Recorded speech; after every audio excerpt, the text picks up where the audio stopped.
Assalamualaikum warahmatullahi wabarakatuh. Alhamdulillah wassalatu wassalamu ala Rasulillah. Amma ba'du faya ayyuhal hadirun wal hadirat. Ittaqullaha haqqa tuqatih wa la tamutunna illa wa antum muslimun.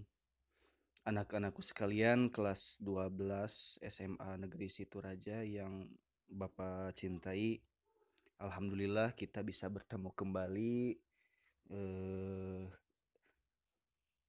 dalam pembelajaran jarak jauh atau belajar dari rumah dengan kondisi yang sangat terbatas ini.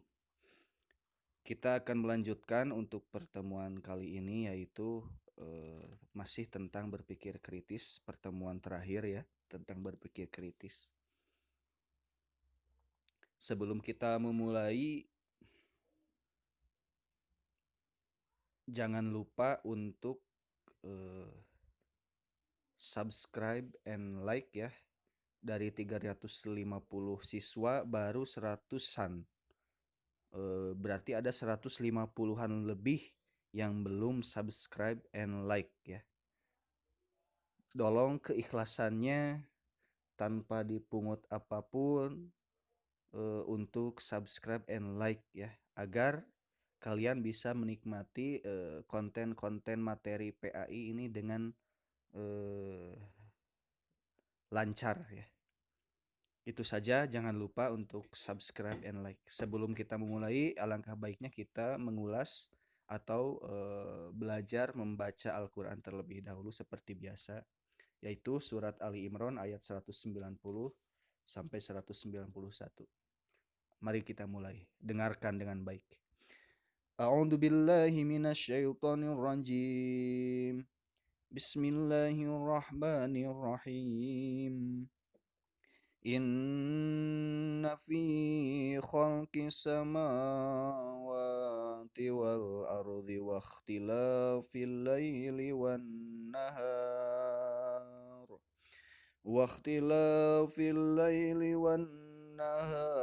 la ayatil liulil albab allazina yazkuruna Allah qiyaman wa qu'udan wa ala junubihim wa yatafakkaruna fi khalqis samawati wal ardh Rabbana ma khalaqta hadza batila subhanaka fakina azaban nar. Shadaqallahul azim. Ya, itulah membaca surat Ali Imran ayat 190 sampai 191. Kalian juga harus bisa membacanya dengan baik dan benar dan juga menghafalnya. Jangan lupa untuk itu. Oke, sebelum kita melanjutkan ke materi yang selanjutnya yaitu tentang berpikir kritis ya. Sebagaimana yang dijelaskan sebelumnya bahwa berpikir kritis adalah proses mental dalam menganalisis atau mengevaluasi informasi yang didapatkan dari hasil pengamatan, pengalaman, akal sehat, serta komunikasi. Itu ya kesimpulan yang bisa kita ambil dari berpikir kritis. Setiap muslim, kita selaku umat Islam harus dapat berpikir kritis ya, agar bisa membuat sebuah prediksi tentang suatu masalah yang kelak dihadapi pada masa-masa yang akan datang. Kemudian dengan berpikir kritis itu dapat meraih masa depan yang sesungguhnya. Nah, di sini apa masa depan yang sesungguhnya? Kita akan bahas ya.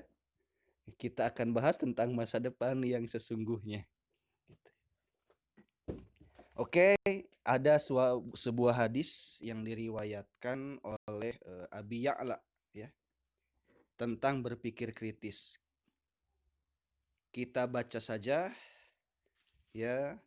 An Abi Ya'la Sa'la Sadad bin Aus radhiyallahu anin Nabi sallallahu alaihi wasallam qala al-kayyisu man dana nafsahu wa amila lima ba'dal maut Wal ajilu man atbaha nafsahu hawaha wa tamanna 'ala Allah. Rawahu at-Tirmidzi wa qala hadis hasan. Yang artinya dari Abu Ya'la yaitu Shaddad ibnu Aus radhiyallahu an dari Nabi Shallallahu alaihi wasallam. Nabi bersabda, orang yang cerdas ialah orang yang mampu mengintrospeksi dirinya dan suka beramal untuk kehidupannya setelah mati. Sedangkan orang yang lemah ialah orang yang selalu mengikuti hawa nafsunya dan berharap Allah dengan harapan kosong. Itulah sebuah hadis yang diriwayatkan oleh At-Tirmizi ya. Apa maksudnya? Maksudnya adalah Rasulullah menjelaskan bahwa Al-Qais, yaitu apa itu artinya Al-Qais? Orang yang benar-benar cerdas. Siapakah orang yang benar-benar cerdas itu? Apakah yang nilai rapotnya tinggi? Atau orang yang IQ-nya tinggi? Atau siapa? Kita akan bahas di sini. Menurut Nabi Muhammad SAW, orang yang benar-benar cerdas adalah orang yang pandangannya jauh ke depan, menembus dinding duniawi. Menembus dinding duniawi. Apa maksudnya? Yaitu hingga kehidupan abadi yang ada di balik kehidupan fana di dunia ini. Berarti orang yang cerdas itu adalah yang sudah visioner ke depan setelah kita mati, yaitu akhirat.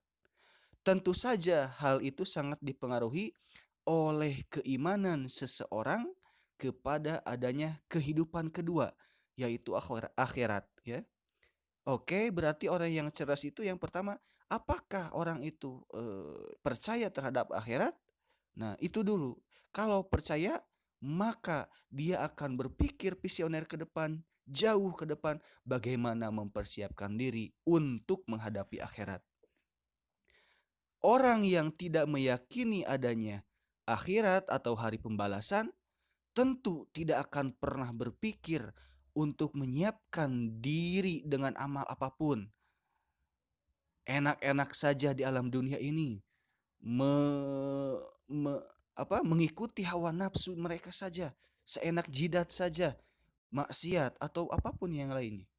Jika indikasi cerdas dalam pandangan Rasulullah adalah jauh orientasi ke depan, yaitu akhirat, maka pandangan-pandangan yang hanya terbatas pada dunia menjadi pertanda tindakan bodoh atau jahil. Maka orang-orang yang mengutamakan dunia tetapi tidak bisa mempersiapkan akhirat, maka itu termasuk orang-orang yang bodoh. Tetapi orang yang berpikir kritis, orang yang cerdas bisa eh, apa menggambarkan akhirat ke depan, dia sudah mempersiapkan diri apa yang akan dibawanya ke akhirat yang akan datang. Mudah-mudahan kita bisa menjadi orang yang berpikir kritis dan menjadi orang yang cerdas menurut Rasulullah, yaitu orang yang sudah mempersiapkan diri untuk akhiratnya kelak. Terakhir, ada sebuah keterangan seperti ini. Ketika kita menanam sebuah padi, maka rumput-rumput akan mengikuti tumbuh. Tetapi sebaliknya, kalau kita menanam rumput, maka padi tidak akan tumbuh. Padi diibaratkan akhirat dan rumput diibaratkan dunia. Maka utamakanlah menanam padi, maka dunia, maka rumput akan mengikuti, akan kita dapatkan. Tetapi kalau kita menanam dunia, kalau kita mengejar dunia, kalau kita mengurusi urusan dunia saja, maka padi tidak akan tumbuh. Akhirat tidak akan kita dapatkan. Itu sebuah keterangan yang sangat dalam mudah-mudahan bisa dipahami oleh kalian. Assalamualaikum warahmatullahi wabarakatuh.